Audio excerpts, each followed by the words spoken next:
नमस्कार दोस्तों, मैं हूं मनीष और आपका स्वागत है हिस्टोरिक हिंदी में। दोस्तों, आज के वीडियो में आप जानेंगे कि लाखों साल पहले मानव अस्तित्व की शुरुआत कैसे हुई। इसके अलावा आप ये भी जानेंगे कि सर्वप्रथम अफ्रीका में मानव प्राणियों की उत्पत्ति कैसे हुई और पुरातत्व विज्ञानियों ने इतिहास के इन प्रारंभिक चरणों के बारे में हड्डियों और पत्थरों के औजारों के अवशेषों की सहायता से कैसे अध्ययन किया। पुरातत्व विज्ञानियों ने प्रारंभिक मानव के जीवन के बारे में पुनर्निर्माण करने के प्रयत्न किए हैं। उन्होंने ये जानने की कोशिश की कि वे कैसे घरों में रहते थे, वे पेड़ पौधों से उत्पन्न कंदमूल एवं बीजों को इकट्ठा करके और जानवरों का शिकार करके अपना भरण पोषण कैसे करते थे। इसके अलावा वे किन किन तरीकों से अपने भावों एवं विचारों को अभिव्यक्त करते थे। आप ये भी जानेंगे कि आदमी द्वारा आग और भाषा का प्रयोग कब और कैसे शुरू हुआ। और अंत में आप ये देखेंगे कि आज की दुनिया में भी जो लोग शिकार और पेड़ पौधों से प्राप्त खाद्य सामग्रियों से अपना भरण पोषण करते हैं, क्या उनके जीवन का अध्ययन करके अतीत के बारे में जानकारी मिल सकती है।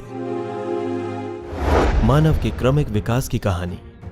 मानव कब और किस रूप में सर्वप्रथम अस्तित्व में आया, ये कहना मुश्किल है, मगर ऐसा समझा जाता है कि लगभग 56 लाख वर्ष पहले पृथ्वी पर ऐसे प्राणियों का उद्भव हुआ था जिन्हें हम मानव कह सकते हैं। इसके बाद आदि मानव के कई रूप बदले और कालांतर में लुप्त हो गए। आज हम जिस रूप में मानव को देखते हैं, जिन्हें हमने आगे चलकर आधुनिक मानव कहा, वैसे लोग 1,60,000 साल पहले पैदा हुए थे। लगभग 8,000 ईसा पूर्व तक मानव इतिहास के इस लंबे अरसे के दौरान लोग दूसरों द्वारा मारे गए या अपनी मौत खुद मरे, प्राणियों के शरीर में से मांस निकालकर जानवरों का शिकार करके अथवा पेड़ पौधों से कंदमूल, फल और बीज आदि बटोरकर अपना पेट भरते थे। धीरे धीरे उन्होंने पत्थरों से औजार बनाना और आपस में बातचीत करना भी सीख लिया। हालांकि आगे चलकर मानव ने भोजन जुटाने के कई और तरीके भी अपना लिए थे, पर शिकार और संग्रह करके यानी इधर उधर से खाने की चीजें तलाशने और बटोरने का तरीका भी चलता रहा। आज भी दुनिया के कुछ भागों में ऐसे शिकारी संग्राहक समाज यानी हंटर गैदरर सोसाइटीज हैं जो शिकार और संग्रहण से अपने भोजन की व्यवस्था करते हैं। इसीलिए विशेषज्ञों को लगता है कि आज के इन शिकारी संग्राहक लोगों के जीवन शैली का अध्ययन करके हमें अतीत के बारे में कुछ जानकारी जरूर मिल सकती है। आज हमें आदि मानव के इतिहास की जानकारी मानव के जीवाश्मों यानी फॉसिल्स, पत्थर के औजारों और गुफाओं की चित्रकारियों की खोजों से मिलती है। इनमें से प्रत्येक खोज का अपना एक इतिहास है। अक्सर ही जब ऐसी खोजें सर्वप्रथम की गईं, अधिकांश विद्वानों ने यह मानने से इनकार कर दिया कि ये जीवाश्म प्रारंभिक मानवों के हैं। शुरुआती वैज्ञानिकों को आदि मानव की चित्रकारी करने और पत्थरों के औजार बनाने की योग्यता पर शक था। एक अरसे के बाद ही इन वैज्ञानिकों ने इन जीवाश्मों, औजारों और चित्रकारियों के सच्चे महत्व को स्वीकार किया। मानव का विकास क्रमिक रूप से हुआ, इस बात का साक्ष्य हमें मानव की उन प्रजातियों यानी कि स्पीशीज के जीवाश्मों से मिलता है जो अब लुप्त हो चुकी हैं। उनकी कुछ विशेषताओं या शारीरिक लक्षणों के आधार पर मानव को भिन्न भिन्न प्रजातियों में बांटा गया है। जीवाश्मों की तिथि का निर्धारण प्रत्यक्ष रासायनिक विश्लेषण द्वारा अथवा उन परतों या तलछटों के काल का परोक्ष रूप से निर्धारण करके किया जाता है जिनमें वे दबे हुए पाए जाते हैं। जब एक बार जीवाश्मों की तिथि यानी काल का पता चल जाता है, तब मानव विकास का क्रम निर्धारित करना कठिन नहीं रहता।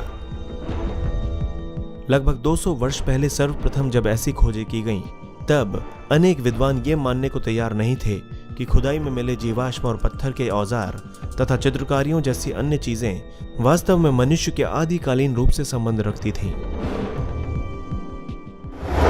आधुनिक मानव के पूर्वज।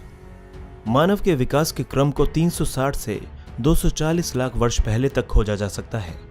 यह वो समय था जब एशिया तथा अफ्रीका में स्तनपायी प्राणियों की प्राइमेट नामक श्रेणी का उद्भव हुआ था। उसके बाद लगभग 240 लाख साल पहले प्राइमेट श्रेणी में एक उपसमूह उत्पन्न हुआ जिसे होमिनॉइड कहा गया। इस उपसमूह में वानर यानी एप्स शामिल थे और फिर बहुत समय बाद लगभग 56 लाख वर्ष पहले हमें पहले होमिनिड प्राणियों के अस्तित्व का साक्ष्य मिला। होमिनिड वर्ग होमिनॉइड उपसमूह से विकसित हुए। उनमें अनेक समानताएं पाई जाती हैं, लेकिन कुछ बड़े अंतर भी हैं। होमिनॉइड्स का मस्तिष्क होमिनिडों की तुलना में छोटा होता था। वे चौपाए थे, यानी 4 पैरों के बल चलते थे, लेकिन उनके शरीर का अगला हिस्सा और अगले दोनों पैर लचकदार होते थे। इसके विपरीत होमिनिड सीधे खड़े होकर पिछले 2 पैरों के बल चलते थे। उनके हाथ विशेष किस्म के होते थे, जिनकी सहायता से वे औजार बना सकते थे और उनका इस्तेमाल भी कर सकते थे। 2 प्रकार के साक्ष्यों से यह पता चलता है कि होमिनिडों का उद्भव अफ्रीका में हुआ था। पहला तो ये कि अफ्रीकी वानरों यानी एप्स का समूह होमिनिडों से बहुत गहराई से जुड़ा है। दूसरा, सबसे प्राचीन होमिनिड जीवाश्म जो ऑस्ट्रेलोपिथेकस वंश के हैं, पूर्वी अफ्रीका में पाए गए हैं और उनका समय लगभग 56 लाख वर्ष पहले का माना जाता है। इसके विपरीत अफ्रीका से बाहर पाए गए जीवाश्म 18 लाख वर्ष से अधिक पुराने नहीं हैं। होमिनिड होमिनिडाई नामक परिवार के सदस्य होते थे। इस परिवार में सभी रूपों के मानव प्राणी शामिल थे। होमिनिड समूह की अनेक विशेषताएं थीं, जैसे मस्तिष्क का बड़ा आकार, पैरों के बल सीधे खड़े होने की क्षमता, 2 पैरों के बल चलना, हाथ की विशेष क्षमता जिससे वे औजार बना सकते थे और उनका इस्तेमाल कर सकते थे। होमिनिडों को आगे कई शाखाओं में विभाजित किया जा सकता है। इन शाखाओं को जीनस कहते हैं। इन शाखाओं में ऑस्ट्रेलोपिथेक और होमो अधिक महत्वपूर्ण हैं। इन शाखाओं में प्रत्येक की कई प्रजातियां होती हैं। ऑस्ट्रेलोपिथिकस और होमो के बीच कुछ बड़े अंतर उनके मस्तिष्क के आकार, जबड़े और दांतों के संबंध में पाए जाते हैं। ऑस्ट्रेलोपिथिकस के मस्तिष्क का आकार होमो की अपेक्षा बड़ा होता है। जबड़े अधिक भारी होते हैं और दांत भी ज्यादा बड़े होते हैं। दरअसल इन प्रजातियों को वैज्ञानिकों द्वारा जो नाम दिए गए हैं वे सभी लैटिन और यूनानी भाषाओं के शब्दों से ही बने हैं। उदाहरण के लिए ऑस्ट्रेलोपिथिकस नाम लैटिन भाषा के शब्द ऑस्ट्रल यानी दक्षिणी और यूनानी भाषा के शब्द पिथिकस यानी वानर से मिलकर बना है। यह नाम इसलिए दिया गया क्योंकि मानव के आद्य रूप में उसकी एप यानी वानर अवस्था के अनेक लक्षण बरकरार रहे, जैसे होमो की तुलना में मस्तिष्क का अपेक्षाकृत छोटा होना, पिछले दांत बड़े होना और हाथों की दक्षता का सीमित होना। उसमें सीधे खड़े होकर चलने की क्षमता भी अधिक नहीं थी, क्योंकि वो अभी भी अपना बहुत सा समय पेड़ों पर ही गुजारता था। इसलिए उसमें पेड़ों पर जीवन जीने के लिए आवश्यक अनेक विशेषताएं अब भी मौजूद थीं। आगे चलकर जब औजार बनाने और लंबी दूरी तक पैदल चलने की क्रिया में बढ़ोतरी होती गई, तब मानवीय विशिष्टताओं तथा लक्षणों का विकास भी होता गया। आदिकालीन मानवों के अवशेषों को भिन्न भिन्न प्रजातियों में वर्गीकृत किया गया। इन प्रजातियों को अक्सर उनकी हड्डियों की रचना में पाए जाने वाले अंतरों के आधार पर एक दूसरे से अलग किया जाता था। उदाहरण के लिए प्रारंभिक मानवों की प्रजातियों को उनके खोपड़ी के आकार और जबड़े की विशिष्टता के आधार पर बांटा गया है। ये विशेषताएं पॉजिटिव फीडबैक मैकेनिज्म यानी वांछित परिणाम प्राप्त होने से ही विकसित हुई होंगी। उदाहरण के लिए 2 पैरों पर खड़े होकर चलने की क्षमता के कारण हाथ बच्चों या चीजों को उठाकर ले जाने के लिए मुक्त हो गए, और ज्यों-ज्यों हाथों का इस्तेमाल बढ़ता गया, त्यों-त्यों 2 पैरों पर खड़े होकर चलने की कुशलता भी बढ़ती गई। इससे विभिन्न प्रकार के काम करने के लिए हाथ स्वतंत्र हो जाने का लाभ तो मिला ही, साथ ही पैरों की बजाय 2 पैरों पर चलने की शारीरिक ऊर्जा की खपत भी कम होने लगी। लेकिन दौड़ते समय यह लाभ उल्टा हो गया।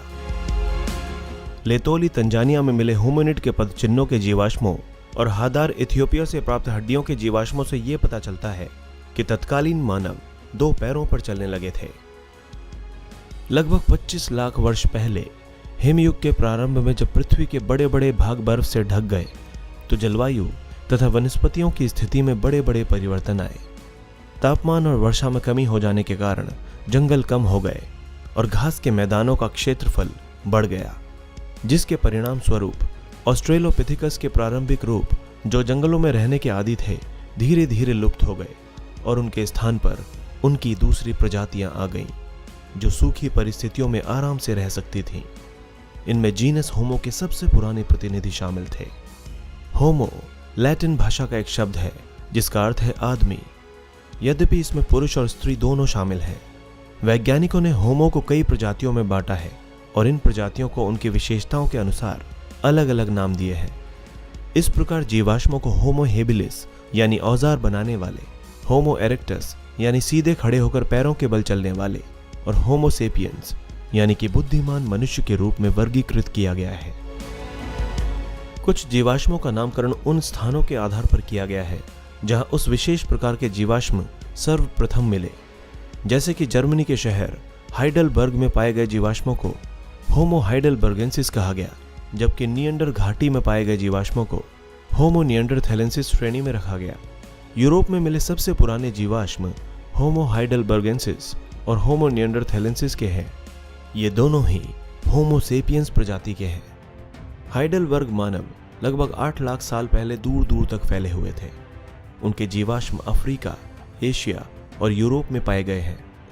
नियंडरथल मानव मोटे तौर पर 1,30,000 से 35,000 वर्ष पहले तक यूरोप, पश्चिमी और मध्य एशिया में रहा करते थे।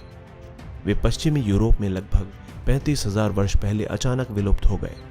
सामान्यतः ऑस्ट्रेलोपिथिकस की तुलना में होमो का मस्तिष्क बड़ा होता था, जबड़े बाहर की ओर कम